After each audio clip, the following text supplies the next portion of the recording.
Piling the corpses of the fallen upon your back may seem macabre, but before we cast judgment, we need answers to the hard-hitting questions. Whose bodies are those? Why he do that? Is this a cry for help? Welcome to the Insect Spotlight Project, a channel dedicated to shining a light on insects, spiders, and any other creepy crawlies that get left out of the ecologic spotlight. Today, we are talking about the family Chrysopidae, the green lacewings. Chrysopidae is a family in the order Neuroptera, the net-winged insects. So if you want a broader look at all of Neuroptera, you can click that link above. Another common name you may hear for this order is the lacewings and allies, really driving home the importance of this group, though there are other families in the Neuroptera that share the name lacewing. But Chrysopidae, the green lacewings, are one of the most diverse families in the order Neuroptera, with over 1,500 different species and a worldwide distribution. Despite the name green lacewings, not all chrysopids are green. They can be brownish or reddish, but many species do live up to their name. But since color is not always a reliable characteristic, let's go over some other traits you can use to confirm you're looking at a chrysopid. Like other neuropterans, the green lacewings have heavily veined wings, but the details of these wings are going to help you distinguish it from other neuropteran families. Chrysopid wings can have a bit of patterning, but for the most part, it's going to be pretty easy to see the details of their wing venation. This is important because if you look at the costal veins of the forewing, costal veins being those short veins along the outer edge of the wing, you'll see they are simple and not branched.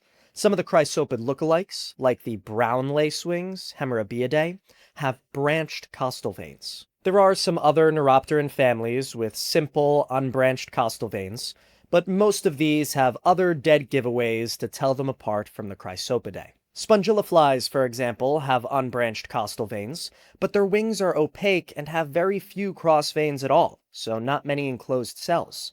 The mantid flies are another example, but they have raptorial forelegs. And then the antlions and owl flies have hooked or clubbed antennae, while the Chrysopidae have filiform or thread-like antennae. Green lacewing adults will often also have these striking golden eyes, and this is actually what led to their scientific name Chrysopidae. Chrysos being Greek for golden, and ops being a root pertaining to vision or eyes. So the name Chrysopidae roughly translates to golden-eyed. But don't overthink it too much. 90% of the green lacewings you come across are going to look something like this. If they're an adult, at least. The Chrysopidae can look very different across its life cycle because, like the other neuropterans, they are holometabolous, meaning they have a complete 4-stage metamorphosis going from egg to larva to pupa to adult. In what is likely a first on this channel, chrysopid eggs might be the easiest of their life stages to identify, with the otherwise nondescript pale eggs suspended from the surface on delicate silken threads. The only green lacewings that do not have stalked eggs are the Hawaiian genus Anomalochrisa. But for those that are stalked, it is an incredibly unique defense, helping to keep them out of reach from hungry predators like ants, as well as other lacewing larvae. Lacewing larvae are first and foremost predaceous, and they are no stranger to cannibalism, especially when the lacewing population is already crowded. But most of the time, they're going to be feeding on plant pests like aphids, caterpillars, or herbivorous insect eggs. Though it should also be mentioned that some lacewing larvae were shown to supplement their diet with nectar, making them surprisingly omnivorous. But chrysopid larvae being primarily predators should come as no surprise to anyone who's seen them, with the biggest giveaway being those giant pincers. Now, these pincers are surprisingly hollow, formed by the joining of their mandibles and maxillae. But this is not why they're hollow. They're hollow to slurp up bug juice. Chrysopid larvae have a liquid diet, but bug not all liquid, much of bug solid. So chrysopid larvae make solid bug liquid bug by injecting powerful digestive enzymes as they articulate their pincers to shred up tissue. After a minute or two, they can enjoy their soup. But before they can enjoy their soup, they have to find their soon-to-be soup.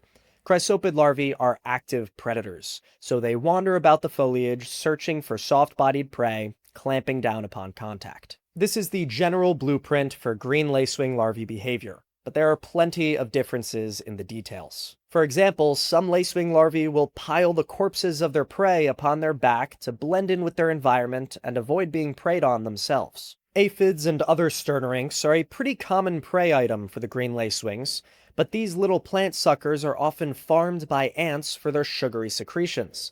And the ants don't like wolves bothering their cattle, so lacewings beware.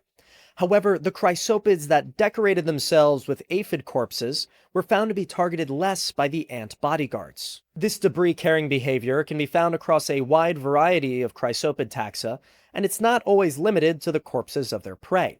Some chrysopid larvae will collect things like sand, lichen, snail shells, dried leaves, and more. In addition to blending in, some of these more robust coatings can provide physical armor. This is especially important in the Balanoturiginae, the ant-loving lacewings.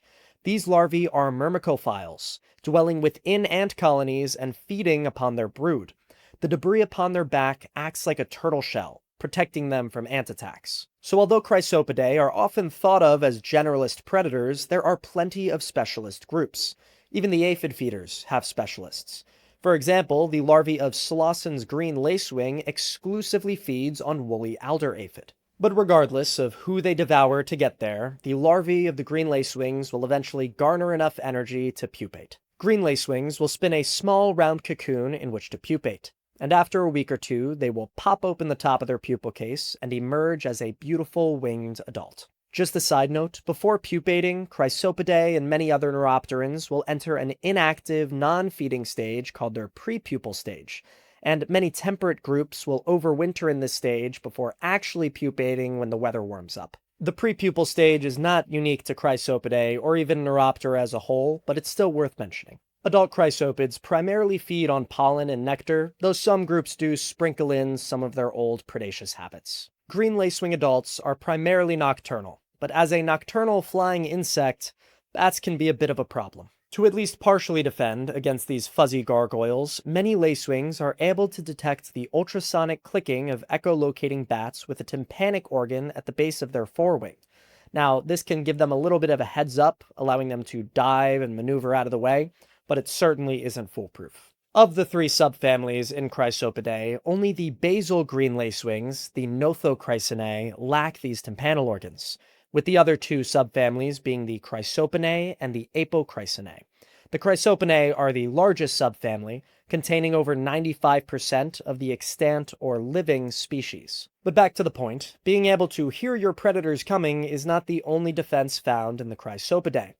Some chrysopids can also release a foul-smelling odor from their prothoracic glands to deter would-be predators. Another one of Chrysopidae's favorite pastimes, aside from staying alive, is producing more of themselves. When a green lacewing is ready for love, it will vibrate its abdomen rapidly, sending the signal through the substrate to hopefully be picked up by another lacewing's femoral chorodontal organ, a mechanoreceptor located on the second pair of legs, the mesothoracic legs. If a chrysopid is picking up what another one is putting down, they will vibrate their abdomen back, tremulating to one another in a sort of duet until they link up to copulate. PBS Deep Look got some great footage of this, so I'll link that video in the description. From there, the female will scatter her eggs across multiple plants, with some evidence pointing toward prey presence and density affecting her oviposition behavior.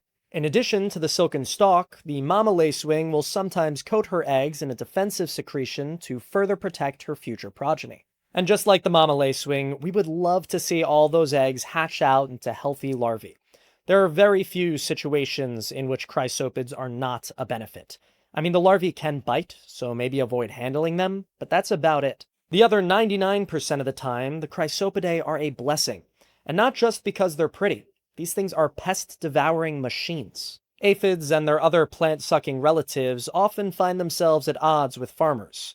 They spread nasty plant diseases, reproduce quickly, and can cripple crops if they go unchecked. But if there are green lacewings aplenty, they go checked. We already discussed Chrysopidae's unyielding appetite for tiny plant vampires, but they are so good at their job that they are often used in augmentative biocontrol. Augmentative biocontrol is taking an existing natural enemy of a pest, whether parasite, predator, or disease, and releasing more of them into the environment to manage pest populations. The release of chrysopid eggs and larvae for augmentative biocontrol has real results in suppressing aphid populations.